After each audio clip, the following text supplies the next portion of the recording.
friends, welcome back to our channel. എല്ലാവർക്കും life with ആത്മാവിന്റെ പുതിയൊരു വീഡിയോയിലേക്ക് സ്വാഗതം. ഇന്ന് ഞാൻ വന്നിട്ടുള്ളത് പ്രഗ്നൻസി ടൈമിൽ കഴിക്കാൻ പാടില്ലാത്ത കുറച്ച് ഫുഡ് ഐറ്റംസിനെ കുറിച്ച് പറയാൻ വേണ്ടിയിട്ടാണ്.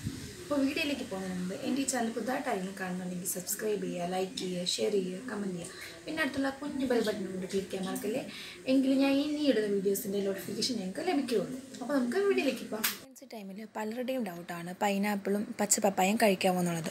3 മാസത്തിനുള്ളിൽ ഇതൊന്നും കഴിക്കാതിരിക്കുന്നതാണ് നല്ലത്. പഴുത്തതൊക്കെ ആണെങ്കിൽ ഒരു പീസ് കഴിക്കുന്നതിൽ പ്രശ്നങ്ങളൊന്നുമില്ല. പ്രഗ്നൻസി ടൈമിൽ ചെറിയ മീനുകൾ ധാരാളം കഴിക്കുക. മെർക്കുറി കണ്ടൻറ്റ് കൂടുതലായിട്ടുള്ള സ്രാവ്, അയല തുടങ്ങിയ മീനുകളൊക്കെ ഒഴിവാക്കുന്നതാണ് നല്ലത്. മെർക്കുറിയുടെ കണ്ടൻറ്റ് കുഞ്ഞിൻ്റെ ശാരീരികമായിട്ടുള്ള വളർച്ചയെ അത് ദോഷം ചെയ്യും. മത്സ്യവും മുട്ടയും പാലും ഒന്നും ഹാഫ് ബോയിൽഡായിട്ട് കഴിക്കാതിരിക്കുക. മുട്ടയൊക്കെ നല്ലതുപോലെ വേവിച്ച് മാത്രം കഴിക്കുക. ഈ ടൈമിൽ അല്ലെങ്കിൽ ഇൻഫെക്ഷൻ ഇതൊക്കെ കാരണമാവും.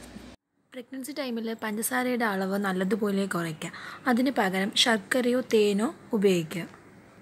കാഫീൻ്റെ കണ്ടൻറ്റുള്ള ചായ, ചോക്ലേറ്റ്, കാപ്പി തുടങ്ങിയ ഭക്ഷണപദാർത്ഥങ്ങളുടെ അളവ് കുറയ്ക്കാൻ ശ്രദ്ധിക്കുക.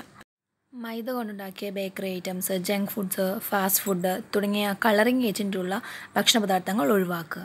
അപ്പോൾ എല്ലാവർക്കും വീഡിയോ ഇഷ്ടപ്പെടുന്നതായിരിക്കും. ഇഷ്ടപ്പെട്ടെങ്കിൽ ലൈക്ക് ചെയ്യുക, ഷെയർ ചെയ്യുക, കമൻറ്റ് ചെയ്യുക, ചാനൽ സബ്സ്ക്രൈബ് ചെയ്യുക. പിന്നെ അടുത്തുള്ള കുഞ്ഞു ബെൽ ബട്ടൺ കൂടി പ്രസ് ചെയ്യാൻ മറക്കരുത്. അപ്പോൾ നമുക്ക് പുതിയൊരു വീഡിയോ ആയിട്ട് വീണ്ടും കാണാം. ബൈ.